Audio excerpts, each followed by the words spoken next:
जय Hind and hello guys, स्वागत है आपका आपके अपने YouTube चैनल ज्ञानदेह होस्ट में। और इस वीडियो में मैं आपको बताने वाला हूं झारखंड स्टाफ सिलेक्शन कमीशन यानी कि JSSC पुलिस कांस्टेबल भर्ती 2024 ऑनलाइन फॉर्म के बारे में कि कैसे आपको इस भर्ती का फॉर्म फिलअप करना है। तो आप इस वीडियो को देखते रहिए, यहाँ पर आपको स्टेप बाय स्टेप पूरी जानकारी दी जाएगी। गाइज मैं आपके लिए रात में ही स्पेशल एफर्ट करके आपके लिए ये फॉर्म फिलअप की वीडियो बना रहा हूँ ताकि किसी भी कैंडिडेट से ये फॉर्म बिना किसी गलती के भरा जाए, यानी कि आप अपना इस फॉर्म के अंदर कोई भी मिस्टेक ना करें और सही से इस फॉर्म को भर पाए। इसलिए चाहता हूं कि सबसे पहले आपको वीडियो प्रोवाइड यहां पर कराई जाए और इसके लिए आप देख सकते हैं कि रात में ही वीडियो बनाई जा रही है। अगर आपको भी लगता है कि मैं आपके लिए स्पेशल एफर्ट कर रहा हूं तो गाइज वीडियो को लाइक कर दीजिएगा, क्योंकि आपके लाइक करने से काफी सारा मोटिवेशन मिलता है जो कि मुझे आगे भी इस तरह से आपके लिए बिना टाइम देखे वीडियो बनाने को मोटिवेट करता है। तो आप वीडियो को लाइक कीजिए एंड अगर आप चैनल के ऊपर नहीं है तो चैनल को सब्सक्राइब करके बेल आइकन ऑन कर लीजिए।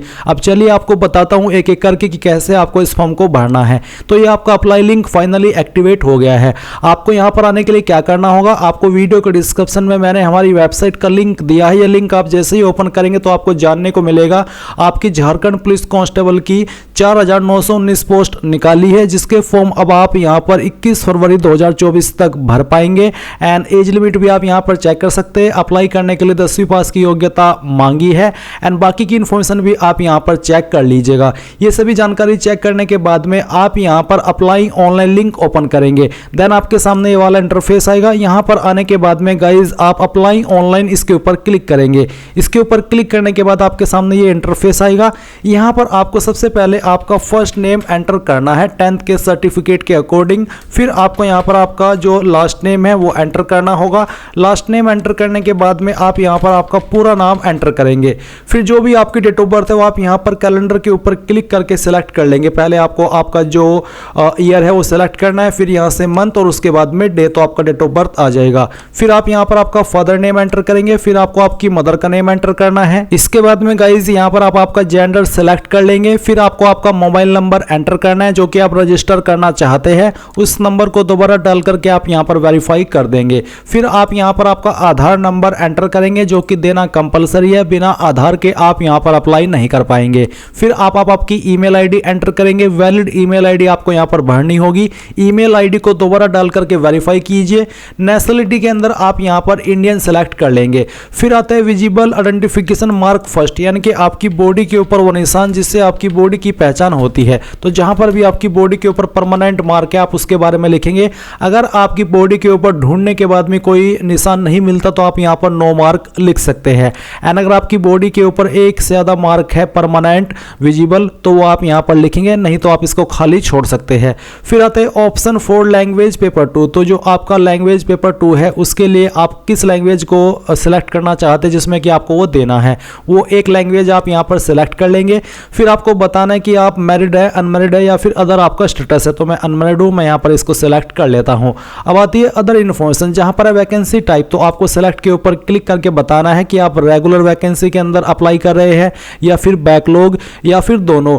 बैकलॉग यानी कि जो पुरानी वैकेंसी थी वो भी, और रेगुलर यानी कि जो रेगुलर है वो। और आप एक बार नोटिफिकेशन अगर इसका चेक कर लेंगे तो आपको पता चल जाएगा कि बैकलॉग के अंदर कितनी वैकेंसी है और रेगुलर के अंदर कितनी है। तो आपको ये आपकी चॉइस के अकॉर्डिंग ही सिलेक्ट करना है कि आपको सिर्फ रेगुलर पर अप्लाई करना है या फिर दोनों पर। इसके बाद में are you local resident of Jharkhand, क्या आप झारखंड के स्थायी निवासी है? अगर हाँ तो आप यस करेंगे। यस करने के बाद आपके सामने कुछ अतिरिक्त ऑप्शन आएंगे। अगर आप यहां पर नो करते तो फिर आपके सामने कोई अतिरिक्त ऑप्शन नहीं आएगा। और अगर आप अन्य स्टेट से इस फॉर्म को भर रहे हैं तो फिर चाहे आपकी स्टेट में कोई भी कैटेगरी है आप यहां पर यूआर यानी कि जनरल के अंदर काउंट किए जाएंगे। बट अगर आप झारखंड से है तो आप यस करेंगे। इसके बाद में आपको बताना है आपकी लोकल डिस्ट्रिक्ट कौन सी है। लोकल डिस्ट्रिक्ट आप सिलेक्ट करेंगे। फिर उसके बाद में आपको बताना होगा कि यहां पर आपकी कास्ट कैटेगरी कौन सी है, general, SC ST EBC BC2 जो भी है वो आप यहां पर सिलेक्ट करेंगे। एंड देन फिर आपको बताना है कि क्या आप एक्स सर्विसमैन है। अगर हाँ तो यस, नहीं तो आप नो करेंगे। फिर यहां पर पूछा है कि have you served in home guard of 3 year और एटलीस्ट 6 मंथ, यानी कि क्या आपने होम गार्ड के रूप में 3 साल की सेवा या फिर 6 मंथ की कम से कम सेवा की है। अगर आपने की है तो आप यस करें, नहीं तो आपको नो करना है। फिर पूछा है कि जो रिजर्वेशन मिलता है स्पोर्ट्स कोटा के तहत क्या आप वो क्लेम करना चाहते हैं। अगर आप एक स्पोर्ट्स पर्सन है तो आप इसमें यस करेंगे, नहीं तो आपको नो करना है। फिर आती है एजुकेशनल क्वालिफिकेशन यानी कि शैक्षणिक योग्यता। तो आपको सबसे पहले बताना है कि आपका जो 10th का बोर्ड है वो कौन सा है। आप आपके बोर्ड का नाम यहाँ पर एंटर कर देंगे, चाहे आपका जो भी बोर्ड है वो आप यहाँ पर लिख दीजिएगा। फिर किस महीने और किस साल के अंदर आपने आपकी जो 10वीं है वो पास की है वो भी आपको यहाँ पर सिलेक्ट कर लेना है इस तरह से। एंड फिर यहाँ पर आपको मंथ सेलेक्ट करना होगा, डन करेंगे। फिर आता है रिजल्ट स्टेटस, जिसमें आपको पास सेलेक्ट कर लेना है। 10th का रोल नंबर जो भी है आपका वो आपको यहाँ पर एंटर करना है। फिर आपको बताना है कि परसेंटेज ऑफ मार्क्स ऑब्टेन्ड, यानी कि आपको कितनी परसेंटेज आई थी। अब कुछ कैंडिडेट का सवाल होगा कि सर मेरे नंबर तो CGPA के अंदर है, तो आप यहाँ पर जो भी आपकी CGPA है वो लिखेंगे। अगर CGPA आप यहाँ पर नहीं लिख पा रहे हैं तो फिर आपको आपके CGPA को परसेंटेज में कन्वर्ट करके यहाँ पर लिखना है। अब आता है एड्रेस, तो जो आपका प्रेजेंट एड्रेस है वो आप यहाँ पर फिल करेंगे। लाइन फर्स्ट 2 इसके अंदर आप लिख देंगे, सिटी विलेज के अंदर आप लिख देंगे। स्टेट आपकी जो भी है वो आपको यहाँ पर सेलेक्ट कर लेनी है, जो भी है वो आप यहाँ पर सेलेक्ट कर लीजिएगा। फिर जैसे कि अगर मैंने यहाँ पर यूपी सेलेक्ट किया तो आता है अदर स्टेट डिस्ट्रिक्ट नेम। तो अगर आप अदर स्टेट दे रहे हैं, अदर स्टेट से आप है आपका एड्रेस है, तो आप यहाँ पर डिस्ट्रिक्ट का नाम खुद से भरेंगे। बट अगर आपकी यहाँ पर स्टेट झारखंड है तो फिर आपको यहाँ पर सेलेक्ट करने का ऑप्शन मिल जाएगा आपकी डिस्ट्रिक्ट। फिर आप यहाँ पर आपका पिन कोड डालेंगे एंड इस तरह आपका परमानेंट एड्रेस। अगर आपका कॉरेस्पॉन्डेंस यानी कि प्रेजेंट और परमानेंट एड्रेस एक ही है तो आप यहाँ पर टिक कर देंगे। एंड इसके बाद में गाइज आपको प्रीव्यू एंड सबमिट इसके ऊपर क्लिक करना है। अब आपने यहाँ पर जो भी जानकारी भरी है उसका प्रीव्यू आपके सामने है। आप यहाँ पर अच्छे से ध्यानपूर्वक सभी जानकारी को चेक कर ले, क्योंकि बाद में फिर प्रॉब्लम आएगी, इसलिए आप यहाँ पर जानकारी को अच्छे से चेक कर लीजिएगा। जब आपको लगे कि सभी जानकारी सही है तो आप यहाँ पर डिक्लेरेशन के नीचे टिक करेंगे। एंड जो भी कैप्चा कोड आपके सामने यहाँ पर इस तरह से आता है वो कैप्चा कोड आपको फिल करना है and then submit and next इसके ऊपर क्लिक करना है। इसके ऊपर क्लिक करने के बाद आप यहाँ पर देखेंगे कि जो आपका रजिस्ट्रेशन है वो हो चुका है। अभी आपको यहाँ पर लॉगिन के ऊपर क्लिक करना है। लॉगिन के ऊपर क्लिक करने के बाद में आपके सामने लॉगिन का इंटरफेस आएगा। अभी जो आपको रजिस्ट्रेशन नंबर आपकी डिस्प्ले के ऊपर देखने को मिला था या फिर मैसेज में आपको भेजा गया है वो आप यहाँ पर डालेंगे। जो डेट ऑफ बर्थ अभी आपने फॉर्म के अंदर भरी है वो आप यहाँ पर सेलेक्ट करेंगे, ये कैप्चा कोड फिल करेंगे एंड लॉगिन के ऊपर क्लिक करेंगे। अब गाइज यहाँ पर आप देखेंगे कि आपका रजिस्ट्रेशन स्टेटस आपको देखने को मिल रहा है और आपको यहाँ पर बोला है कि kindly fill the remaining stage once the payment gateway will active, यानी कि यहाँ पर अभी आपका पेमेंट का ऑप्शन एक्टिव नहीं किया है। जितने भी JSSC के माध्यम से अभी तक मैंने फॉर्म भरे हैं पिछले 2-3 सालों के अंदर, सभी में ऐसा होता है कि पहले आप रजिस्ट्रेशन करते हैं, रजिस्ट्रेशन करने के 2 दिन बाद आपका जो पेमेंट का लिंक है वो एक्टिवेट किया जाता है। एंड जैसे ही आप पेमेंट कर देते हैं फिर उसके बाद में आप यहाँ पर आपका फोटो साइन एंड जो अन्य डॉक्यूमेंट मांगे जाते हैं वो आपको अपलोड करने होते हैं।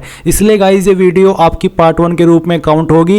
एंड जैसे ही आपका यहाँ पर पेमेंट का लिंक एक्टिवेट होगा, मैं पेमेंट के प्रोसेस के साथ में बाकी का जो इंटरफेस है जिसमें कि आपको फोटो साइन अपलोड करना है एंड जो भी अन्य आगे इंटरफेस आएगा उसका प्रोसेस मैं आपको अगली वीडियो में बताऊंगा, क्योंकि यहाँ पर अभी आपका पेमेंट का लिंक एक्टिवेट नहीं किया है। अगर ये पहले एक्टिवेट हो जाता है, 2 दिन का समय इसमें नहीं लगता, तो पहले ही वीडियो आ जाएगी, आपको चिंता नहीं करना है। बट आपको जल्दबाजी नहीं करनी है, क्योंकि अगर आपने थोड़ी सी भी जल्दबाजी कर दी तो ऐसे में आपको यहाँ पर गाइज काफी लंबा इंतजार दोबारा से करना पड़ेगा। तो इसलिए गाइज यहाँ पर आपको इसके बारे में रजिस्ट्रेशन की पूरी जानकारी दे दी है। आपको यहाँ पर बोला भी है कि आपको यहाँ पर फोटो एंड सिग्नेचर अपलोड करने के लिए अलग से 2 दिन का एक्स्ट्रा समय दिया है, क्योंकि गाइज रजिस्ट्रेशन करने के 2 दिन बाद ही आपका पेमेंट का लिंक एक्टिवेट होता है और फिर उस तभी आप यहाँ पर आपका फोटो साइन अपलोड कर पाते हैं। इसलिए यहाँ पर पेमेंट जमा करने के लिए आपके पास 23 फरवरी 2024 तक का समय है, रजिस्ट्रेशन करने के लिए 21 फरवरी 2024 तक का समय है और फिर आपका फोटो एंड सिग्नेचर अपलोड करने के लिए आपके पास 25 फरवरी 2024 तक का समय है।